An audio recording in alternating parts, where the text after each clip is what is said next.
Hello and welcome to the third Rhythm of War reading vlog where you have all my spoiler reactions. I have the first two in a playlist, so I will link that up above where I talk about the first half in one vlog and part 3 in another.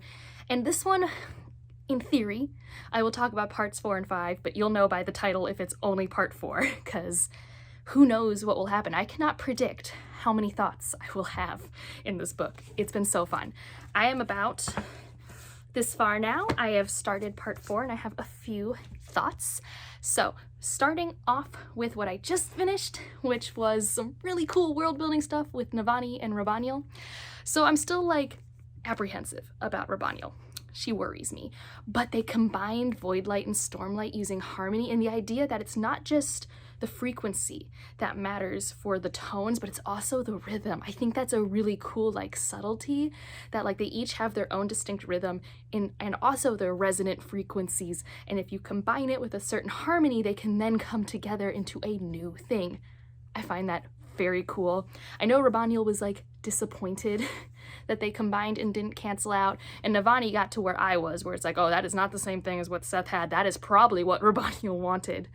And I do think, though, it's interesting that she wants to find a tool to kill gods, because it seems like she doesn't want to be under odium either. Like, she seems to know that as long as the gods exist, their agenda can't be their own sort of thing. But yeah, and also we had so much cool world building about like the past, and like, I don't know, it was just like little snippets of how the humans, when they arrived to Roshar and what state they were in and everything like that. But I also like Navani being like, I get my ancestors didn't come from here, but I was born here, so I bet I can feel the rhythms. And she like did this thing with her gauntlet and made it work. I love Navani, and I wish she didn't have such strong imposter syndrome. It's so common, even if you are in the scientific field, to feel like you're not enough of a scientist. And like, she really is. I need her to realize that. And I get that she had that unhealthy thing with Gavilar, and I get like she herself just doesn't feel like she's a scholar, but she's a scientist in her own right. And I really hope she feels that way one day. Oh, also we got back to Shadesmar, which like a lot of things I'm very excited about. One, why are the Deadeyes gathering? That's really ominous and weird. And people need to just start listening to Adolin and be like, Deadeyes actually do have some consciousness. They are sentient to a point. Like, the fact that they just assume they're all just, I don't know, like dead sprens, is I feel insensitive and also obviously wrong at this point. And oh my gosh, Shallan. Oh boy, she's not handling Pattern's betrayal well, and there is a new Shallan in town, and it's not necessarily a new personality, but she is angry. So I'm concerned, but also very intrigued to see where this new development goes with her. And at the very start of this part, we had Venli and Lirin have some interactions, and I found those pretty interesting. I don't know why. I remember I just wrote it down, and I just thought their interactions were, it was just interesting hearing Lirin's perspective and actually like hearing him reflect on his past when he used to push against authority, and his punishment was, in his mind, losing both his sons. So hearing his ideas of how he should exist now was just kind of interesting. I also really liked Venli's flashback and how there was this reference to the Unmade. So when she was talking to Umli, the Voidspren, he was like, well, what happened while we were still trapped on that planet is an Unmade tried to be a god and gave everyone all these forms. And so that was the last desolation to a degree. Like, not the one where the heralds left, but it's the one, like, I think before the Recreants, when we just had Radiance and no heralds. So that was super cool, because I never thought about that. Like, because they've been doing this fight for 7,000 years, so to have the fight before the last desolation was this whole thing with the Unmade, and because they trapped that Unmade is what made the Parshmen who they are. Like, we never learned about that. And like, this Unmade has been brought up a few times in this book, and I'm interested. I'm just very curious. So that's the start. We'll see what else part 4 has in store, and I will check in when I've read more. Time for another check-in, and I'm at my mom's house right now after Thanksgiving, so I'm in front of her gorgeous bookshelves. These are primarily my stepdad's collection, so I have not read most of them, but obviously big Dresden File fan. But into the story. So we had some really cool flashbacks, so like, it's kind of like I've gotten more into the night Gavilar died, which is like really cool. So I did not know that Nale was like the catalyst behind the Parshendi getting Seth to murder Gavilar. Like, that was really interesting, and we now actually know the names of all the heralds that were there. So Shalash was also there, and the Vorin guy was Kalik, who, like, Kalik we know now is in Shadesmar as the person that Marash wants us to kill with Shallan, so that's something, and he's gonna be the High Judge for Adolin. So there's a thing. And I also think Kalik is the head of our chapters we're reading, and he was also talking about how you can capture basically what Zahel was talking as these like secondary infused characters into gemstones, which a fused has already referred to earlier, and I guess that's what Moash did to that one herald, Yazriel or something, in the last book. So that's really cool. And I still don't know who Axandweth is. Have I met Axandweth before? They seem to be a world hopper that has been mentioned heavily in this book, but I have no clue if I've met her before. At first I thought maybe she could have been the person working for Yasna, but I'm now thinking that might more have been Shalash, or maybe just not a character we cared about. Because I just remember in way back interludes, Shalash was like also like working with people who thieved, but maybe not assassinated. Gosh, that was so long ago. It was like Words of Radiance, right? Yes, that's the book. Oh, it's all like blowing my mind. But I also wanted to know, when did Venli get Void Spren? Because I remember we were there and they couldn't find gemstones. They just found a note from Axandweth being like, I'm gone. And so Ulim was like, she's on another planet, which, like, cool. But I'm wondering, was that like the pouch Gavilar had, or was it like a different thing? I'm sure maybe it could have been with Ghostbloods or Sons of Honors or something else that we just don't know. But I thought those flashbacks were really cool, and we actually got to see Rylan in those flashbacks, and I liked the perspective we got of him in the book so far, and how like he was getting so done with people talking behind his back that he's like, I like card games. And they even took that and spun it out of control. I really, really like him, although that kind of left off in a stressful place, because then Dabbid talks to him, which, like, Dabbid is like, whew, he's coming out of his shell in this book a little bit. Like, I wouldn't have minded if he'd always like been mute or anything like that, but it's like quite something that he's actually talking now. And so Kaladin's in trouble. And then we have a Kaladin and Wit scene, which are like my favorite. And Wit now has Design, his cryptid spread, and that is so funny. So the cryptic spren spoils the story for Kaladin about the dog not being able to become a dragon, and Wit gets so annoyed. It's amazing. He's like, I've bonded a literal monster. And I'm like, that's so funny. And I liked how, like, some of the stories I don't quite always catch like the moral or the meaning, but this one was obvious. Kaladin's the dog who like can't be satisfied with the greatness he has accomplished because he hasn't accomplished the one thing he wanted to. So I really liked a lot of that. I also loved that Wit had to describe what a dog was to Kaladin, because Kaladin was like, what's a dog? That was really great for me.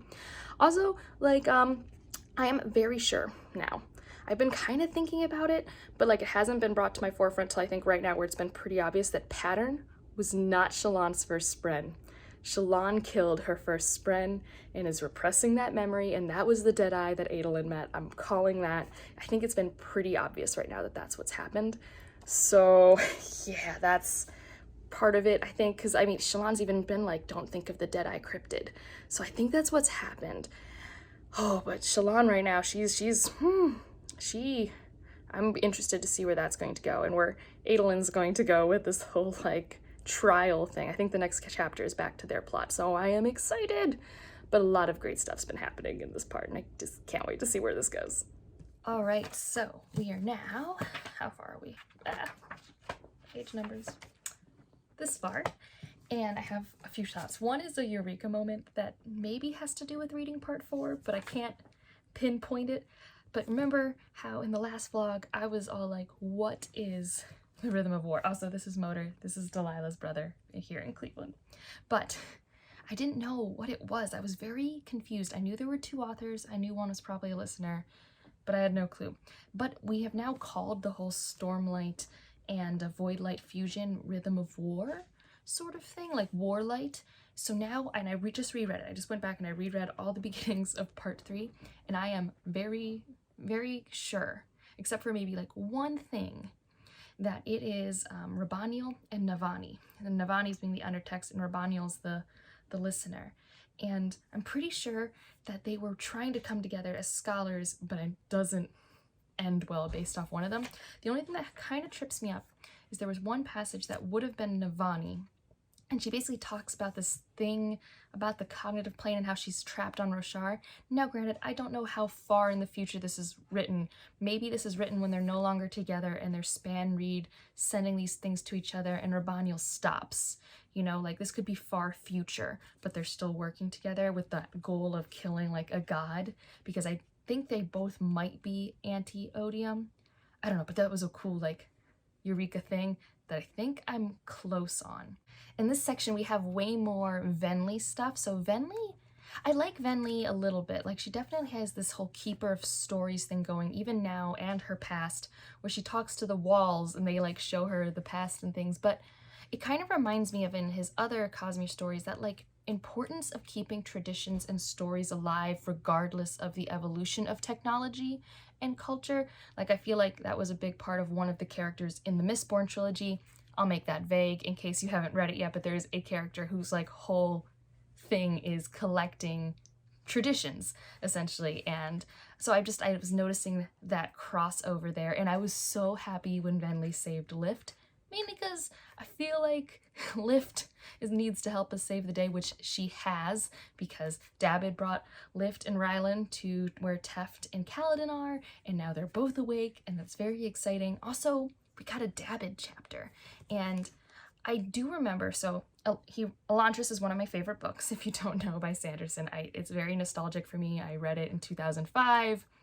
I love that book. But he does have an autistic character in that book, and he's always regretted how he's written that character because it wasn't done very well, I guess is probably what I would say. And I know he's always want to do that better. And I thought he was doing that with Renarin a little bit.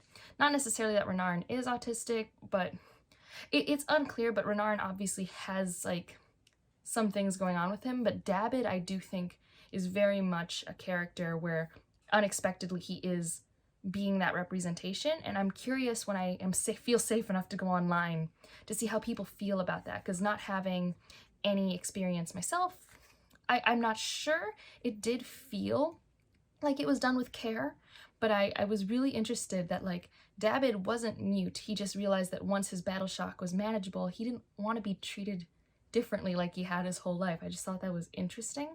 And interesting that the sibling kind of promised him that he would be healed. I don't think mental things get healed when you become a Radiant, but it also does lead me to believe that maybe the sibling wouldn't mind binding with Dabid, which is what I want. So, and what else have we happen? Oh, the last thing I want to say, because I'm going to be going into a Shadesmar chapter next. At least it has Adelin's little picture, so I'm pretty sure, and it's also trial by witness, so that's what's up there. It's gonna be this big showy battle, and like I guess Shallan might pretend to be Kalik, but boy, is Kalik not what I expected. We meet him for like a second, and he's just like, boy, you're gonna lose to Odium. Why are we doing this? I guess we're gonna have a flashy thing, because we all know where this is going. Let's go. He's just such like, I don't know, he still seemed to have all the screws attached, but was also way sillier than I expected. So I'm curious to see where this goes. I was going to wait to check in after I'd finished this part, but this last chapter was too much. So we just had a lot of Adelin's trial, and they brought Maya out as the last witness, and she spoke, and we learned that the Sprens weren't like abandoned or betrayed. They chose to break the bond, which like in the beginning sections where they're Kalik are implying that there is something about the Nahel bond that we don't know, and I'm wondering if in the next couple chapters we're gonna find out how dangerous it is and why. Oh, but that was so good. And then also in this section we had the Shallan, the Formless to Shallan arc, where maybe finally Shallan can heal because she knows all her memories, because it was confirmed that she killed her first Spren after accidentally or on purpose killing her mom. That's still unclear to me, but that was a lot because I was really nervous, but it like worked out kind of. And we learned that Shallan, or Radiant, was the one who killed Sadeas's wife. I can't pronounce her name. It has too many vowels in it. I think it's primarily vowels. And yeah, that was just like a lot. And we learned the listeners are still alive, or at least that band that escaped. And I've been curious about them. Like, I think all of Oathbringer, I was like, where are these people? I'm like pretty sure they're okay, but everyone kept saying they drowned. And I'm like, but we never saw those bodies. But I guess, and it was confirmed because Rabaniel gave Venli a map to go find them. And speaking of Rabaniel, I was half right, half wrong with my theory that the Rhythm of War was Navani and Rabaniel, because it is, but it's reversed. The undertext is Rabaniel. So the thing that I didn't quite understand makes more sense when Rabaniel's the undertext, because she can't leave Roshar. Because Navani can. Navani's not invested yet. Maybe. Let's see, is there anything else? No, those are the main oh shit moments at the moment. There's just so much. My heart was racing during these last couple chapters, which is like the best feeling when you're reading. So I'm gonna get back. I just needed to check in real quick. I just needed to. Okay, so quick check-in because I'm about to hit the Sandor Ranch. We're here. So I'm probably not gonna check in again until I finish the book because I'm just gonna need to read it. But I had some thoughts. So remember in a vlog, I don't know which one, they're all linked up above in a playlist if you haven't watched the earlier ones on parts 1 and 2 and 3, but I was talking about how like anti-void light is probably something like waves, like with sound waves, and how they're destructive and it has to do with phases, and that's what Navani did. That's what I was right. I mean, it's kind of cheating to use actual real world things in my theorizing, but I'm still proud of myself. I'm still happy. Also, I think in my last clip, I'm like, actually, I think I'm wrong. They were reversed. And now, okay, I reread them again with all this new knowledge. And I am convinced that they actually just alternate in no sort of way. You have to just guess who is who. And you kind of can. Like now I actually know which one's Rabaniel and which one's Navani based on context clues. One is never not just the undertext or the primary text. I know no one cares about this but me, but I've spent a good amount of my time thinking about this. So just wanted to update my thoughts there since I know some of you are already in the comments telling me how wrong I am, but it's okay. And so yeah, so some things, I'm really interested to see how Venli helps in this situation, because at the end of part 4, she wasn't feeling very helpful, but Timber in part 5 was like, come on, I know you're a mistake, but I love you and I have faith in you. Let's do it. And Venli is a sucker. So, and luckily her group of new listeners is like supportive. So there's that. I did think it was kind of harsh watching Venli watch Ashone die, but like not realize she was dying, and she was so in the thralls of that, you know, Odium's rhythm that she didn't really like mourn her at the time. That was kind of sad. And oh my gosh, so Rabaniel and Navani's like whole interaction with the anti-void light, and like Rabaniel like killing her daughter permanently so she doesn't have to keep coming back as a fused, and how Rabaniel of course is like, you know, obviously I have to use this to get rid of Radiance Bren, sorry not sorry. And it's just like, of course, but also it's so interesting how they both have like such a good scientific relationship but obviously can't be on the same side. It's interesting, and I feel bad for Navani because she's not in a good place in part 5. She's gotten that imposter syndrome at 11 again, and she did just find a knife, so I wonder what she'll do with it because it still has some anti-void light, so it could affect a fused, maybe. And then of course Moash is around, and I dislike him, and he's already done things I don't like make Lift not have legs that work. Like I said, the end game is happening. I need to get my thoughts out here so I can dive back in. So I did like the interludes, particularly Hasina and her husband Lirin, Kaladin's parents. I do think we get a better understanding of Lirin from this chapter, which I think was very much needed, and to see her frustration in him, and they talked to one of the guys who we've seen since chapter 1 and who Kaladin has helped with his mental health, and how Kaladin is this inspiration. Like, I just thought that was a nice, quiet moment in all of this chaos. And Jasnah and Wit. So I read in the acknowledgements way back when that he did like talk to someone about certain aspects of someone's sexuality, but I didn't have any idea what that meant. I assumed it meant something potentially asexual or something maybe synonymous with that. It could be one of the more defined subcategories of that. And I guess it's Jasnah. Jasnah is the person he did that research for, because she definitely describes that her physical relationships with her partners is definitely not the norm for her partners, at least. She doesn't really see the appeal of it, but she can help her partners, and there are other things that make a relationship exciting for her. Like in Wit's case, I mean, he is like a really interesting person to connect with for her mentally, and is just interesting. And it was really cool watching them come up with this contract for Odium, but like, I don't know, I really hope they stay together, if only because I get more Wit, because he has a lot of knowledge. Although, like, he kind of is definitely, like, out for his own, like, interests, and it's very obvious there, too. Like, he doesn't hide it. He's like, I need Odium to stay in the Roshar system, so we need to do that. So those are my thoughts there, and now everything is in upheaval. Kaladin and Syl are finally back together, though, so thank you. And there's going to be a lot. I hope Teft or Kaladin reach the 4th ideal in this coming section. I hope Dabbid ends up binding the sibling, because maybe Rylan won't be at the right place, even though the sibling asked for Rylan to bind them to be a bondsmith. I don't know what'll happen, but those are my hopes.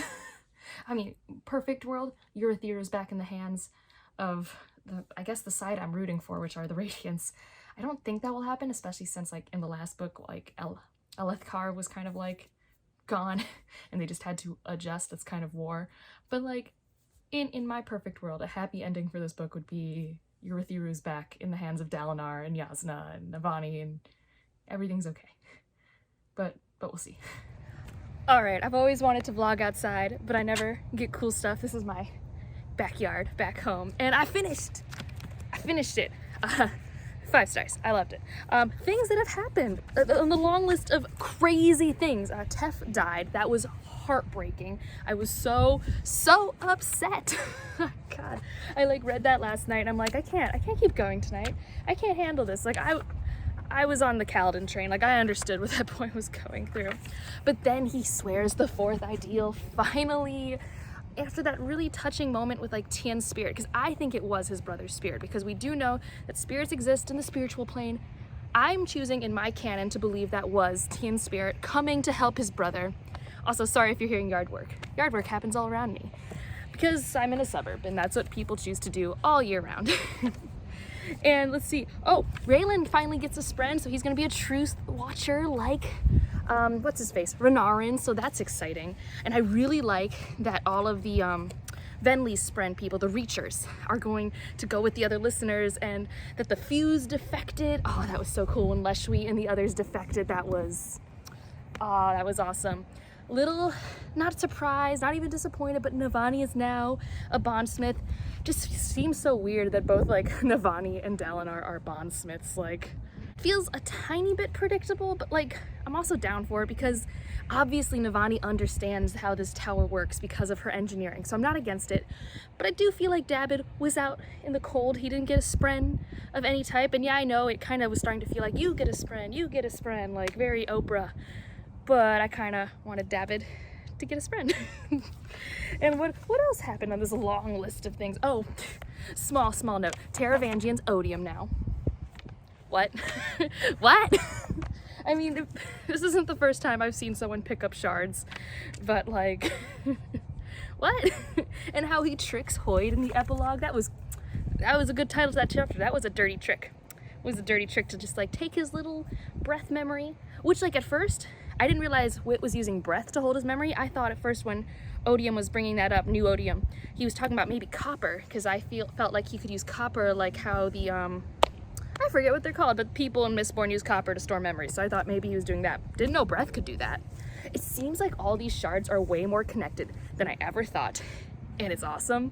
And apparently, like, it was implied that surge binding could happen in other Cosmere worlds, and I'm like, what? I thought that was, like, what was unique about the Roshar system, but I guess the Roshar system really more has its 10 forces.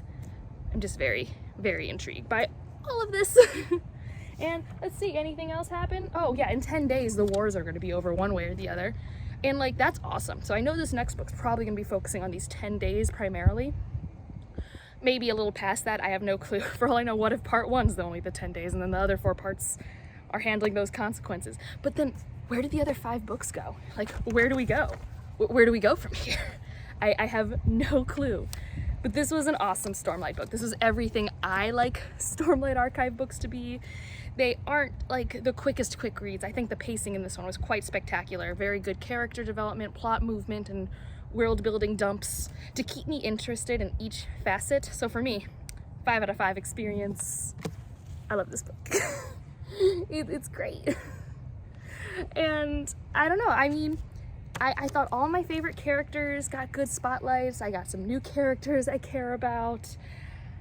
it was awesome. I just got to spend 10, 11 days reading one of my favorite series, and it's just everything. So I hope you enjoyed these spoiler-filled reaction vlogs. In this video, you can spoil away. I feel like if anyone's watching this video, they know it's full of spoilers.